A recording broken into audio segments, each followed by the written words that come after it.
I hate to be so argumentative or contradictive so early in the morning, but I'm going to contradict what Steve just said. I'm not up here to tell you my story. I'm up here to actually tell you our story.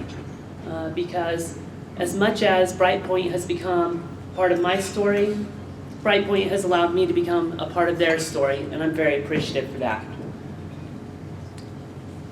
Last year, I was invited to volunteer for a poverty simulation that took place at the Canterbury High School. I had no idea what a poverty simulation was, how it was going to be conducted, what it would look like, or what the desired result might be. I just knew that I wanted to volunteer. I wanted to help. As time grew close for the simulation, I got a packet that outlined for me the format of the simulation and how that would look. After reading it thoroughly, I was convinced that the format couldn't possibly portray or relate what it was like to be in poverty. I was wrong. It turned out to be magnificently and appropriately designed to accomplish its task. And I knew this because I witnessed firsthand what was happening on the faces of those students at Canterbury, how they reacted to the simulation. And I also knew it because I myself had recently experienced poverty and desperation.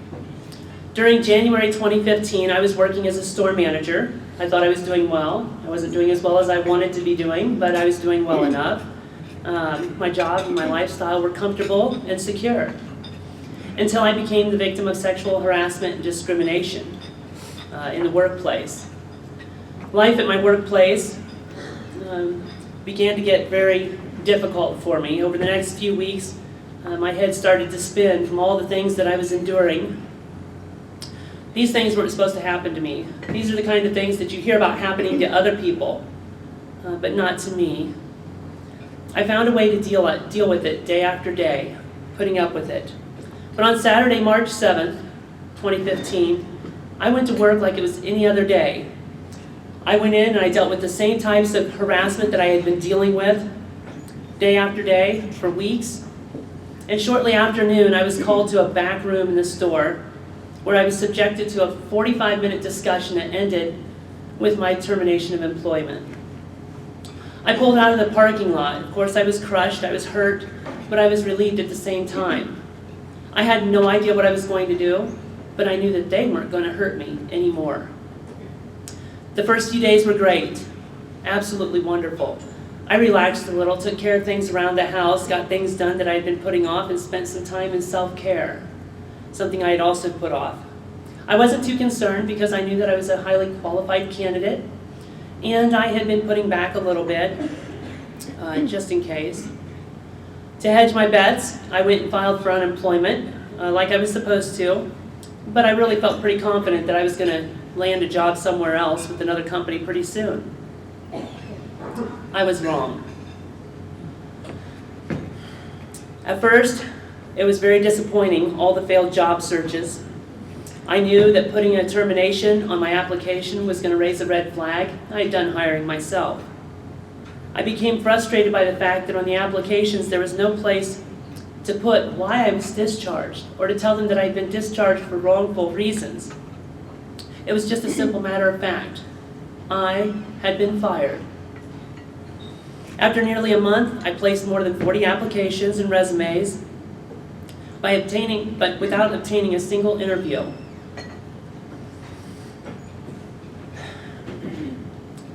I received a letter a short while later from the Department of Workforce Development saying that I had been denied my unemployment benefits. There was no explanation as to why, so I began trying to find out. A little while later, I noticed that my confidence and my relaxation and my relief that I felt at the first were gone. It was all gone. My savings, I knew weren't going to last forever. I was already starting to juggle my bills. A few days later, I got a call from the Department of Workforce Development, and they wanted to ask me some questions about my most recent employment. They asked, first off, why I quit my job. I hadn't quit, I told them.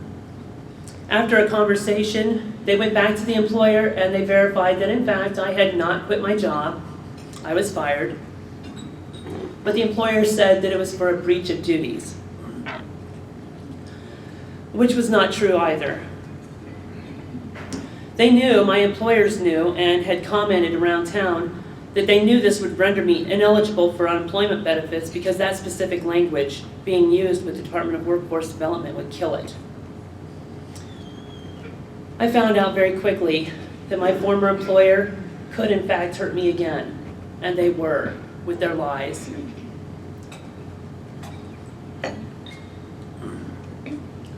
The Department of Workforce Development investigated for 2 more months before awarding me my unemployment benefits. They concluded that I was wrongfully discharged and there had been no breach of duties.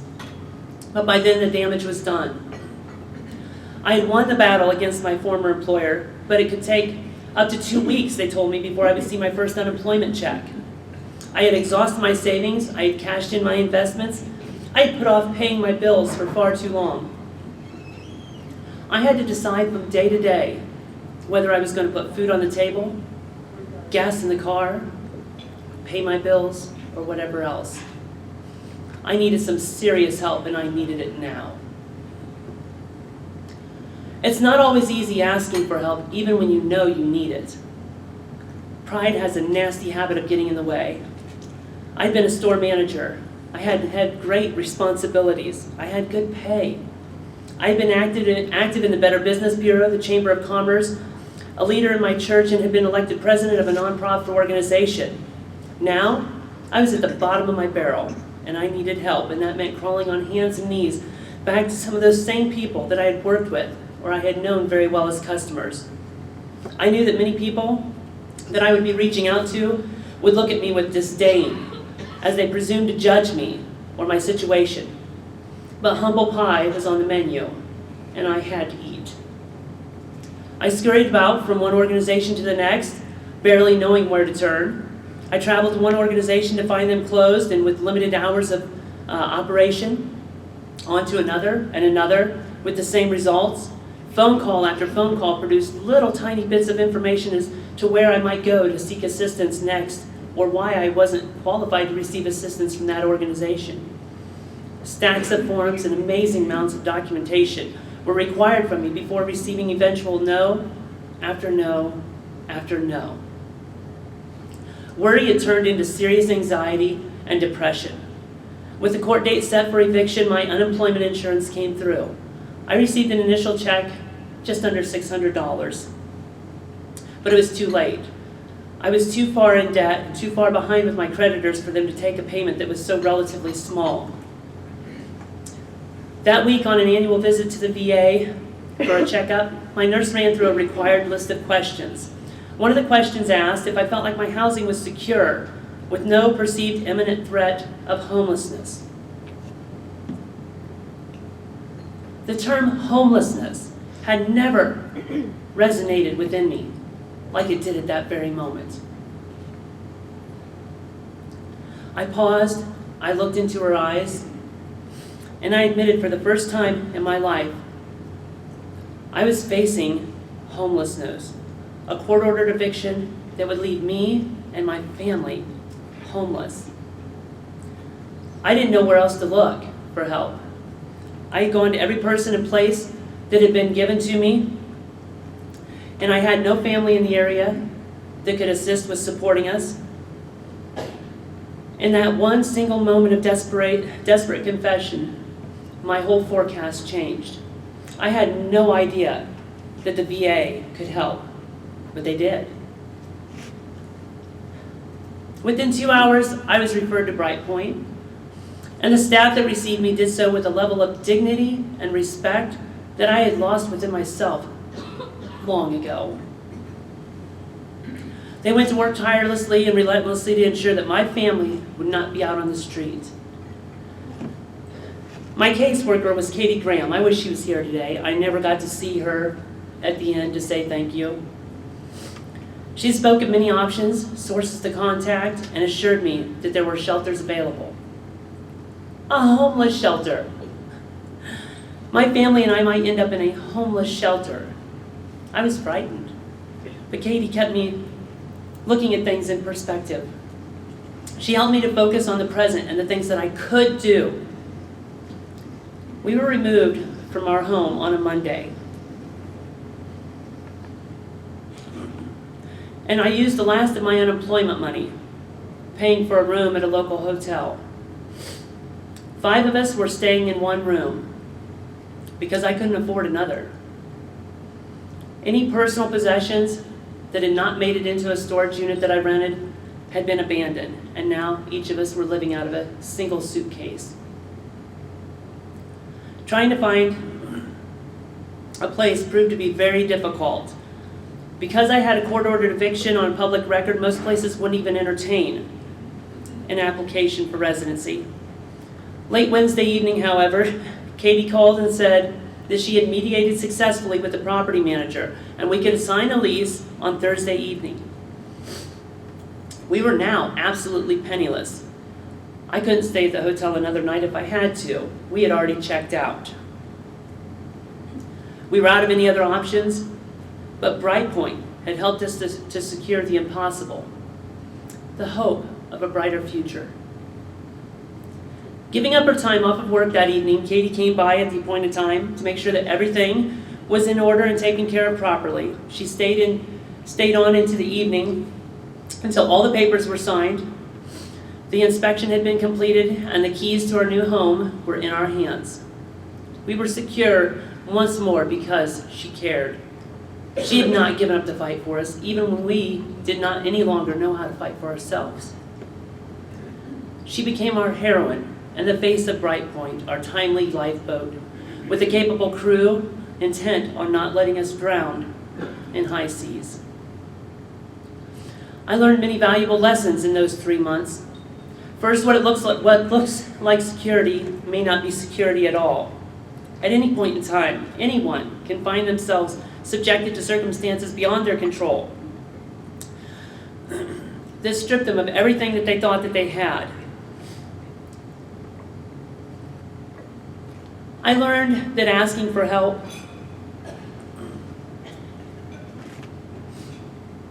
is just as hard, as it is to find.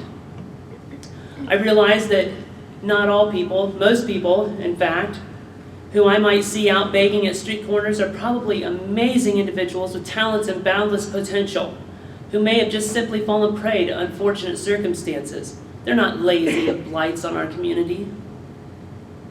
And I learned that privileged perspective can be less helpful and perhaps even hurtful. I occasionally appear as a guest speaker at various universities, and I often illustrate privileged perspective by completing a very simple exercise. I ask all of the students to take out a piece of paper and to wad it up into a ball. Then I ask them to simultaneously throw that paper wad into a trash can that I place at the front of the classroom while remaining firmly seated in their chair. And the results are always the same. Students in the front row kind of chuckle and they toss, usually with success. Students in the middle rows kind of lean this way or that and give it a toss. Sometimes they make it, but most don't. Those in the back rows, all the way to the back of the classroom, are always offended by the whole exercise. They don't appreciate the challenge. It's not fair, they'll cry out. Move the trash can closer. Why do they get to sit at the front? They'll murmur and they'll complain, but eventually they give it a toss. Sometimes they use genuine effort to do it, and sometimes there's no real effort at all. They're just tossing. None of them make it to the basket, and many will spend time sulking with furrowed brows while I try to explain the exercise. In that exercise, I explain that they represent society and all of its social classes that we pretend are not so well defined. Those at the front represent people who have come from a privileged position. The homes they're from were safe and secure. Their education was one of quality. They may have had no concern at all about going to college and secured solid employment. Those at the back had little or no educational opportunities for one reason or another. They've come from homes that were unstable. They may have been uprooted many times throughout their childhood. They have troubles getting a job, and a meager education means that they have struggles continually. No matter how hard they try, the resources necessary for their success elude them. And those in the front rows, they seldom take concern or even take notice. This simple exercise effectively demonstrates what it feels like to be at a disadvantage in this world. It really can seem quite unfair that certain individuals are afforded better opportunities than those who have always had opportunities withheld from them. When I looked around, the vast majority of the Canterbury students laughing and mocking the poverty simulation, I could see that a few of them really understood what they had just experienced. However, most clearly did not. I overheard some of the boys commenting that it was ridiculous and fake. One stood with the microphone for his group and said that it wasn't set up fair because some of them had started off with fewer resources than others. I stood before them that day and told them that they were the fortunate ones sitting in the front row. There were lots of people sitting behind them. I admonished them to make the most of their good fortune and not forget those that are sitting behind, those who don't have access to opportunities that they have taken for granted. If you take a moment to notice, you'll see butterflies on the table where you're sitting around that nice little centerpiece. I was informed that they were decorated by Brightpoint's Head Start children for this event. I was also told that they want them back. Which is too bad because it would have been nice to have kept one, but that's okay. The butterfly theme was chosen this year for the recap because it represents the transformative experience that people can have when they come to Brightpoint. Through my experiences, I've come to see that I spent many years as a caterpillar, crawling about, eating what was available, growing healthy, and thinking I had made it in life. But I had a need to change, to become something better. My chrysalis, in which I developed into something so much more, came in the form of difficulties that I scarcely could have ever imagined. But I emerged as a beautiful butterfly, and now I can really fly. I find myself in a position that affords me opportunities to view things from a new perspective. I have resources and skills that I didn't previously possess. And what will I do with my newfound privileged perspective? Will I keep making baskets while others struggle from the back row? Or will I give them an assist and help them to achieve their goals? As an integral part of Brightpoint, what will you do? How are you, individually and collectively, going to make a difference? Brightpoint is flying into the future with a commitment to our communities to help create a brighter tomorrow. Each of you has played a vital role in making a difference in the lives of those in need. A real difference. What you do isn't lip service. Not at all. It's real, it's tangible, it's measurable, and most of all, it's meaningful. The assistance you render today to one individual in need can allow them to emerge with their own wings, spread out and full of color. And who can say how profoundly they may be able to affect those around them, in their communities, or even in the whole world. This organization has gone through many changes of its own in the past year, and your journey is not over.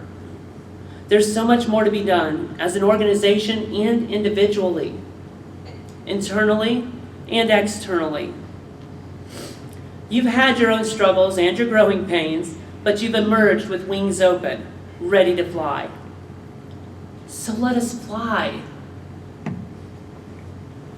Let's work together to reduce or remove sources of poverty. Let's ensure access to resources and opportunities that lead to success. Let's do our part to encourage and support individuals at any level, where they're at, with dignity and respect, so that they can do the same for themselves and for others. Let's use our wings to fly high, soaring to new heights as leaders in the community, leading the way to a brighter future. Thank you.